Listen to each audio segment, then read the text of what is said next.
काय झालं होतं, गार्डनमध्ये मला पहिले नल्ले म्हटलं होतं, जे की मला खराब वाटलं होतं. मी तिला म्हटलं होतं, मी जेवढं वर्ष मेहनत केली ना, तर तेवढे वर्ष मलाच माहीत आहे मी किती रात्रंदिवस एक केले. तर 50 पैशाचा भाव होता आणि त्या वर्षापासून मी आता 16 वर्ष झाले. तर आतापर्यंत फक्त ₹3.5 भाव आहे. साध्या छोट्या कंपनीला दवाखाना लागतो, पण आम्हाला दवाखाना लागू नये. तर आम्ही कोणचा गुन्हा केलाय? आम्हाला काहून नाही करत? आमच्यासाठी कुणी लढत नाही. त्याला म्हणणं आहे, की मी जे हमाली काम करतो, आम्हाला दवाखाना लागू करा, आमच्या परिवाराला ना आम्हाला. तर माझी मागणी एकच आहे, की जे अमरावतीमध्ये भाव चालू आहे ₹3.5 तिथं ₹5 करावं आणि जो मेडिकल इश्यू आहे आमचा, जो दवाखाना लागू आहे, पुऱ्या परिवाराला दवाखाना लागू करावा. हाय, हॅलो, नमस्कार. मी माधवी वाडकर आणि तुम्ही बघत आहात नवराष्ट्र. आत्ता आपल्यासोबत मंडळी आहे बिग बॉस मराठी सीझन 6 मधून नुकतेच बाहेर पडलेले रोशन भाऊ म्हणजेच रोशन भजनकर. रोशन दादा खरं तर ₹3 प्रति म्हणजे ₹3 प्रति पोतं उचलण्यापासून ते बिग बॉस पर्यंतचा हा तुझा प्रवास होता. बिग बॉसमध्ये एका सीझनमध्ये राखी सावंतने हमाल हा जेव्हा शब्द वापरला होता तेव्हा तुला खूप दुःख वाटलं होतं, म्हणजे तुला वाईट सुद्धा वाटलं होतं ह्यासाठी. पण काय सांगशील, हमाल हे ह्यांचं आयुष्य कसं असतं, काय स्ट्रगल संघर्ष तुम्ही करता, आणि जर का आज तिथून ते इथपर्यंत तू प्रवास गाठलाय आणि जर का आज तुला संधी मिळाली की त्यांच्या वतीने काहीतरी ह्या आपल्या माध्यमातून लोकांपर्यंत पोहोचवावं, प्रेक्षकांपर्यंत पोहोचवावं, तर ते काय असेल? मी पहिले हा मुद्दा क्लिअर करतो. तर जे राखीने म्हटलं होतं मला हमालीसाठी, तर काय झालं होतं, गार्डनमध्ये मला पहिले नल्ले म्हटलं होतं, हं. जे की मला खराब वाटलं होतं. मी तिला म्हटलं होतं, मी जेवढं वर्ष मेहनत केली ना, तर तेवढे वर्ष मलाच माहीत आहे मी किती रात्रंदिवस एक केले. पाटाशीला रक्त निघालं आमचं, काय केलं, हात-बोटं फुटले आमच्या या गोष्टीसाठी. 700-800 पोते रोजचे पोती उचलून त्याच्यावर जिम वर्कआउट करणं, बॉडी बिल्डिंग कॉम्पिटिशन करणं लय मोठी गोष्ट आहे. तर मी ही गोष्ट करून चुकलो आहे आणि त्यावेळेस ते म्हणले नल्ला म्हणे. माझ्या मनात एवढी भडास होती. त्यावेळेस अगर दुसरा पोरगा असता तर फुटला असता तो. तिला म्हटलं तर "पाय मुटलं राखीबाई, एक गोष्ट सांगतो. तुला बोलायचं तर बोल, पण मला अशा भाषेत नको बोलू. मला लय वाईट वाटते" म्हटलं. आणि नंतर तिथून उठली, ते घरात गेली. तिथं मग म्हटलं तिनं हमाल. तो नाही काय हमाल नाही का रे? तसं म्हणजे काहीतरी वेगळं बोलून राहिली. तर तेवढ्यात रुचितानं ऐकलं. रुचितानं म्हटलं, "मग तिचं नाव रोशन आहे म्हणे, हमाल नको म्हणू म्हणे." तिला वाईट वाटलं.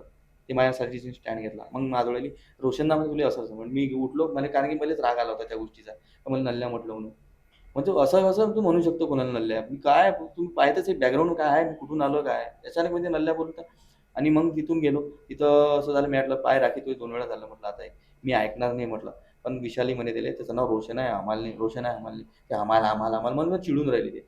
मग तिथून माझ्या थोडं डिमोटिव्हेट झालो आणि मी तिला म्हटलं, "ऐक ना, तू माझ्यासंग बोलूच नको." म्हटलं. तू माझ्या कामाच्या बराबरी करू नाही शकत. मी जे केलं आहे ते कोणीच नाही करू शकत. मी करून चुकलो आहे. मग दुपारी माझ्यासाठी स्वच्छंदा मी एकटा लढू राहिलो होतो. मी हिंमत नव्हती त्या बाईसंग बोलायची. एकदम बोलली तर. राग होता एक मनात. मी भडकलो होतो त्या टाईमला. पोरगा असता तर आज याला जबाब दिला असता. पण पोरगी मी अंदर राग लपवून ठेवला होता तो. मग सचिनदा गेला. सचिनदानं म्हटलं त्याला, की "तो माझा भाऊ आहे. त्याला नाव रोशन आहे. तू त्याला अचानकमध्ये काही नाही म्हणू शकत." आणि तो तिथं रागाच्या भरात मी म्हटलं मला काही. तर त्या जागी पोरगा असता ना फुटला असता म्हटलं राखी. राखी एकदम हबचक झाली का हा पोरगा काटावला आता. हे मग खूप हर्ट झालं, तुला फुल दुःख हर्ट झालं झालं. त्या गोष्टी. आता एवढे मोठं संघर्ष झाला. जेव्हा मी स्टार्ट केलं होतं, तर मी माहिती आहे स्टार्टिंगला मी हमाली काम करतो. ₹5 भाव होता फक्त. नाही पाच ₹5 नाही, 50 पैसे. अच्छा, 50 कधीपासून करतोय दादा हे 16 सगळं? वर्ष झाले मला. 16 वर्ष तर झाली तुला 50 ते. पैशाचा भाव होता आणि त्या वर्षापासून मी आता 16 वर्ष झाले. तर आतापर्यंत फक्त ₹3.5 भाव आहे. बापरे, आम्ही 50 पैशापासून फक्त साडेतीन ₹3.5 रुपये झाले. महंगाई पण कुठच्या कुठे गेली. तर मी म्हणत आहे, की भाई आम्ही जे काम करतो दिवसभराचे 500, 600, 700, 800 पोत्याचं, तर आम्हाला त्या ठिकाणी ₹5 भाव पाहिजे होता आतापर्यंत. ₹5 तरी द्या आणि ते ते जाऊ द्या. मेन म्हणजे आम्हाला दवाखाना लागू नये. एवढं रक्ताचं पाणी करतो आम्ही.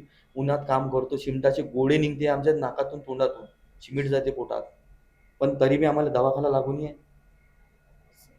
साध्या छोट्या कंपनीला दवाखाना लागतो, पण आम्हाला दवाखाना लागू नये. तर आम्ही कोणचा गुन्हा केला आहे? आम्हाला काहून नाही करत? आमच्यासाठी कुणी लढत नाही. तर महाराष्ट्रासाठी एकच आहे, का जे हमाल जे काम मी करून चुकलाय म्हणजे ह्या गेममध्ये याच्या पहिले 4 दिवस पहिले मी हमाली काम करूनच आलो आहे. तरी कोणत्या किती गोष्टी झाल्या दिवसाला नाही. दादा, पोते किती वगैरे तुम्ही काम करता आणि तुमचं पोते म्हणजे 100 दिवसाचं ते कसं असतं? जे पोते राहते ह्या काळात आम्हाला 100 ते 50 ते 200 ते 300, 500, 700, 800 आता सीझन लागलं उन्हाळ्याचं. अच्छा, मग टाईमच नाही हे भेटत. सीझन वाईज असं की असं फिक्स असतं की महिन्याला आता तुम्हाला उन्हाळा एवढं? घर हा. बांधते ना, तर सिमेंट हम्म. जास्त चालते. अरे तर बापरे. माझ्या मागणी हेच होती महाराष्ट्राला, की भाई जे एकनाथ साहेब शिंदे आहे आणि देवेंद्र फडणवीस आहे, त्याला म्हणणं आहे, की जे हमाली काम करतो, आम्हाला दवाखाना लागू करा, आमच्या परिवाराला ना आम्हाला. कारण की जरूरत आहे. आम्हाला कर्जबाजारी होऊन, आम्हाला सोनं नाणं गहाण ठेवून आम्हाला ते कलम नाही सुधरत ती बिमारीची. आणि मग तुम्हाला प्रॉव्हिडंट फंड म्हणा किंवा असं काही काही सुविधा पीएफ वगैरे? वगैरे आमचे पैसे कटते, पण आम्हाला दवाखाना लागून नाही आणि भाव तर आहेच नाही. अच्छा, भावासाठी म्हणजे तर ठार मेन मागणी आहे की दवाखाना दवाखाना या मेन सुविधा द्या. सुविधा भेटली पाहिजे ना आम्हाला. दवाखान्याची सुविधा भेटलीच पाहिजे. सरकारी दवाखाना देऊन देते आम्हाला. सरकारी दवाखान्यात सगळेजण इलाज करते. अरे प्रायव्हेट तर द्या आम्हाला. काय सांगशील रुटीन कसं असतं तुमचं? म्हणजे जेव्हा तुम्ही मी कामासाठी निघता, तेव्हा तुमचं असं जसं महिन्याचं प्रत्येकाचं काही ना काही शेड्यूल असतं किंवा काम कसं असतं? किती अंदाजे तुम्हाला पोती दिवसाला उचलावी आता लागतात? जसं मी धक्क्यात काम करतो. सकाळी उठून सगळ्यात पहिले 3, 3:30, 4 वाजता उठायला लागते धक्क्यासाठी. रॅक लागते. हं. रात्रीचं रॅक लागते. मग सकाळी 3:30, 4 वाजता उठतो आणि माहून सांगतो माझा शेड्यूल कसा आहे तर. तर मी सकाळी उठून सगळ्यात पहिले मील खातो. आपली अंड्याची जी बॉडी बिल्डिंगसाठी मी करतो. माझ्या हो. डेलीची रुटीन आहे. मील खाल्ल्यावर मग धक्क्यात जातो. काम करतो 100-200 पोत्याचं 9-8 वाजेपर्यंत. मग पुन्हा मग नाश्ता करतो. मग गाड्या भरायचं काम राहते. मग 100 पोत्याचं अजून 200 पोत्याचं काम करायचं. तर मग पुन्हा अजून दुपारी थोडं जेवायचं आणि संध्याकाळी किती वाजेपर्यंत काम राहते काही गॅरंटी नाही. मग ते असं करून ते 350-400 पोत्याचं काम होते. त्यानंतर एवढं काम झाल्यावर घरी येणं, वर्कआउट लेकरासंग बसणं थोडंसं. मग आता मील खाल्ली का अजून परत जिममध्ये जा, एवढं हेवी वेट उचला. 1-2 तास आपले द्या तिथं. मग वर्कआउट झाल्याच्यानंतर परत घरी या. घरी आल्याबरोबर अजून मग आपली मील घ्या आणि थोडे आता मी ब्लॉग एडिट वगैरे करतो. हं. Instagramवर टाकतो. हं. ब्लॉग एडिट करा. मला तसे रोजचे 12-1 वाजे. अच्छा. रात्री 2-3 तास झोपायचं फक्त. जास्तीत पण जास्त. दादा आता तू बॉडी बिल्डिंग वगैरे हे सगळं करतो. पण जे नाही करत, जे नॉर्मल पर्सनॅलिटी आहे, त्यांना मेडिकली काय त्रास होतो ह्या सगळ्याचा? छातीचा होते. अच्छा, छातीचा छातीचा. होतेच. कारण की शिमटाचे गडेच्या गडे निघते. ओके. सो जर का आज पुन्हा एकदा म्हणेन जाता-जाता महाराष्ट्राला जर का काही सांगायचं असेल या म्हणजे ह्यांच्यासाठी काहीतरी स्पेशली करावं, तर ते काय असेल तुझं मागणं? तर माझी मागणी एकच आहे की जे काही अमरावतीमध्ये भाव चालू आहे ₹3.5 तिथं ₹5 करावं आणि जो मेडिकल इश्यू आहे आमचा, जो दवाखाना लागू आहे, पुऱ्या परिवाराला दवाखाना लागू करावं.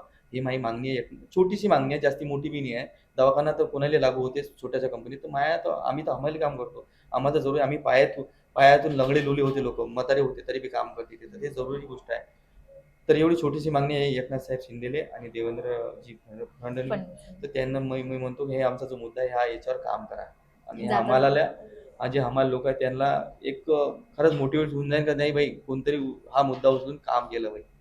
आता तुझ्याकडे खूप जण इन्स्पिरेशन म्हणून बघतायत, जे तुला फॉलो करतायत. तुझं पुढे आता तू प्लॅनिंग काय ठरवलंयस? माझं असं प्लॅनिंग वॅनिंग काही ठरलं नाही आहे. पण मी कोणची गेम आले का तर सोडणार नाही आहे. रियालिटी शो आले रियालिटी त्याच्यात. शो मी पहिली याच्या अगोदर रोडीजसाठी तयारी केली होती पण नाही झालं होतं. पण दुसऱ्यांदा आपल्या महाराष्ट्राचाच मोठा शो भेटला. सो आता असे काही रियालिटी शोज आले, रोडीज वगैरे, तर तू त्याच्यासाठी तयार सगळे इकडे आहेस. जाणार आहे. नवराष्ट्राच्या आपल्या प्रेक्षकांना आणि तुझ्या फॅन्सला काय सांगशील एक शेवटचं? मी एकच म्हणेन फॅनले, अरे काम छोटं-मोठं कोणतं नाही राहत. काम राहते. पण आपले स्वप्न पुरे करायचे असेल तर पुरे करा. याला टाईम द्या.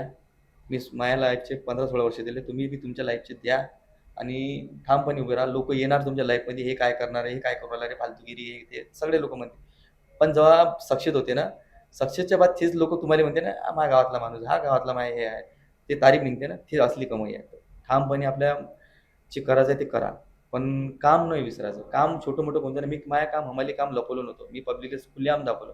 मी हमाली काम करतो, बॉडी बिल्डिंग करतो. मी शरमलो नाही कामात. ह्याच कामाची आणि मी आज बनलो. तर त्या कामापासून तुम्ही पण बनसाल. तर विसरू नका हे काम कोणचं छोटं-मोठं तयारीत लागा. थँक रोशन दादा. खरंच तुझा प्रवास कितीही दिवसांचा असो, पण प्रत्येकाच्या मनात, प्रेक्षकांच्या मनात एक वेगळं घर तू निर्माण केलेलं आहेस. हेच तुम्हाला मी प्रेम, हेच पाहिजे नव्हतं मला. ते तू सगळ्यात मोठी कमावलेलं संपत्ती आहेस. हे आहे. येस. थँक तू वेळ दिलास आणि छान ही आपली मुलाखत झाली त्यासाठी. थँक